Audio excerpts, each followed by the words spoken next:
Mission Impossible is back, and Dead Reckoning Part 1 has brought the franchise back to the big screen with a bang. And I couldn't be happier to see this franchise back. It's one that is very near and dear to my heart. I love each and every one of the films in this series, and so for me, it just kind of makes a summer movie season if we have a big Tom Cruise action movie, especially if it is a Mission Impossible movie as part of the summer movie slate. And Dead Reckoning Part 1, I would say confidently, was my most anticipated film of the year.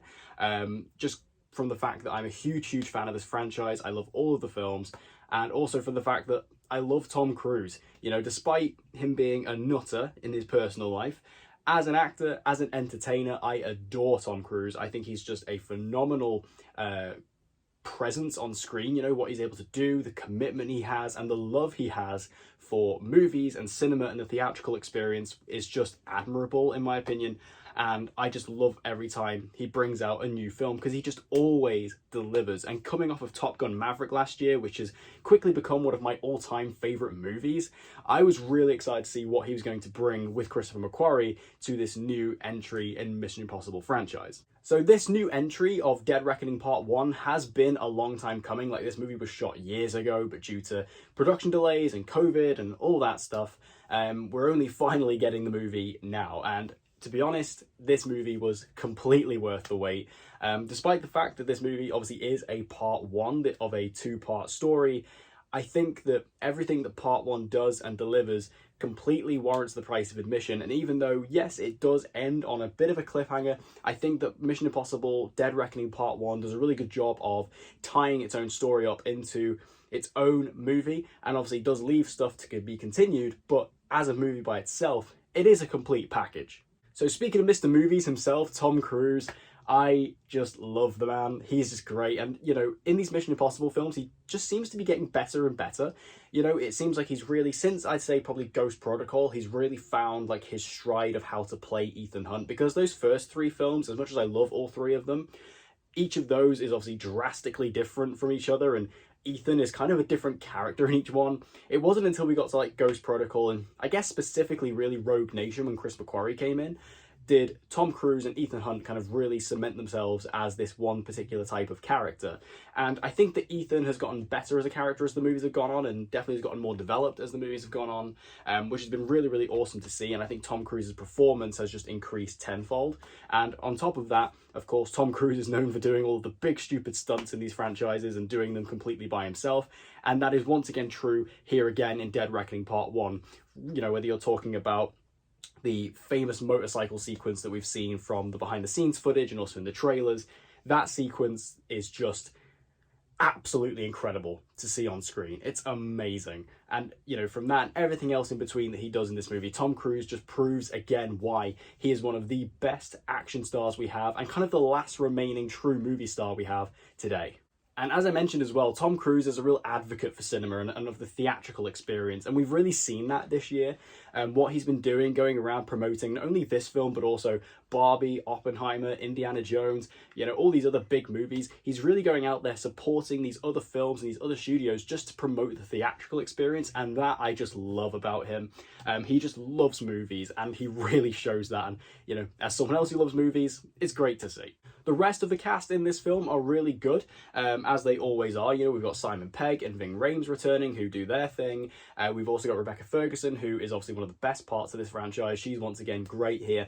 But the main new cast member I want to talk about in this film is Hayley Atwell, who plays Grace. She is a completely new addition into the franchise, and while it does kind of go back to the trope that that this movie in these franchises have, which is that every Mission Impossible film seems to introduce like a new female protagonist and kind of writes out the old one. That is true here. Like Ilsa Faust, Rebecca Ferguson's character, has way less to do in this movie than she has done in the previous ones. She is kind of substituted for Grace a little bit. I really like Hayley Atwell in this movie, though. She's really good. A really strong foil for Ethan Hunt. I think them two as a duo, as a dynamic, is really fun on screen. They play off each other really well. She's a fun addition into the franchise because she's kind of a newbie. You know, she doesn't really know this world. She doesn't know these people, doesn't know this team. And she's also not like a typical IMF employee or, you know, agent. She is a thief who just happens to get caught up in this world. And seeing her kind of just be in awe and amazed at everything going on, I think was very telling. And I think this is just a really cool new character to introduce. I'm interested to see what they're going to do with her going into part 2. But I think that as an introduction here in part 1, she's a great character. I just kind of wish that perhaps we would have got a little bit more with some of the other supporting characters who have been around in this franchise for a bit longer, who perhaps deserved a bit more screen time. But that doesn't take away from Hayley Atwell's character or her performance, which are, in my opinion, awesome. And Chris McQuarrie once again returns to the director's chair for this, and I just love Chris McQuarrie at this point. You know, him and Tom Cruise, they just get it. You know, they just get it. They understand each other. They understand what audiences want. And this guy just proves time and time again why he is the best person to take over this franchise. You know, as much as I enjoy those older films, and I really like how each one has a different director, I can understand why Tom Cruise has just stuck with Chris McQuarrie, because like I say, them two as a team since Rogue Nation have just kept this franchise going better and better from strength to strength to strength.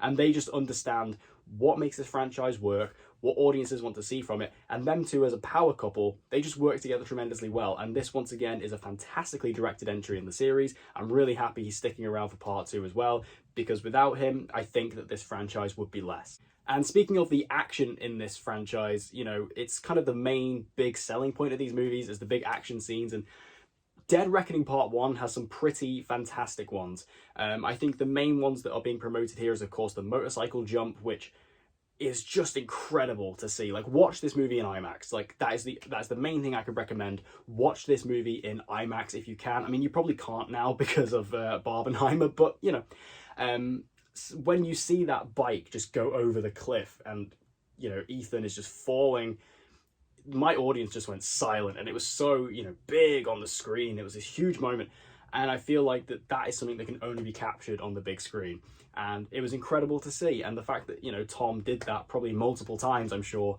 is just insane.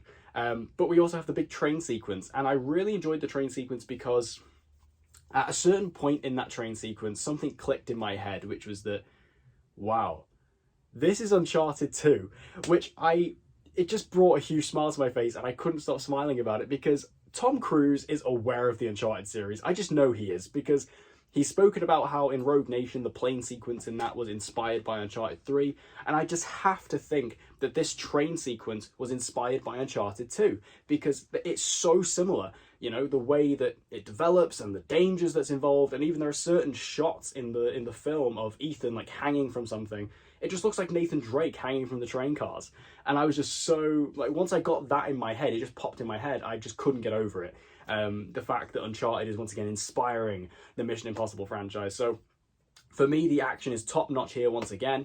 I don't think this has like any of the same level of height of action sequences that some of the other movies have. Like, this doesn't have a plane sequence. It doesn't have a, you know, helicopter chase that we got in Fallout. It doesn't have anything to the level of like the Burj Khalifa scene, which I still think the Burj Khalifa scene is maybe the best action scene in the whole franchise. I don't think it's got anything in this movie that quite reaches those same heights, but it doesn't take away from the fact that the scenes themselves are still amazing, still fantastic to watch, especially on the big screen. Yeah, to be honest, I don't really have anything negative to say about Dead Reckoning Part 1. I think that this film is just phenomenal. You know, it's a true action film that really is based on practical effects, and that is why it works. You know, it's funny, I watched this movie and then shortly after I rewatched Fast X, and, you know, I love the Fast and Furious movies as well. People will know that I love those films, and I love Fast X. I didn't get the opportunity to review it, but I loved it. But watching them back to back, it was kind of jarring because one is so based in practical effects while the other one is so CGI heavy, and it really made Fast X look bad, you know, by comparison, despite the fact I still really like that movie and enjoy it. In terms of the action, there's just no comparison, you know, practical effects versus CGI, there's no competition there, especially when it's done so well like it is in this film. And, you know, the only complaint I have with this film potentially is that it is a part 1, you know, it doesn't leave everything completely tied up, but, you know, very much intentionally so. I just ended the film thinking I want to see the next one, and that's not necessarily a bad thing. So for me, like, Mission Impossible Dead Reckoning Part 1, it's such a fantastic entry into the series. It's one of the best ones in my opinion. It's up there. I just really enjoy it, and I think that this is a you know, complete pinnacle of like some movie season. Like, you know, if you want to go see just a big popcorn action adventure film, you have to go see Mission Impossible 7.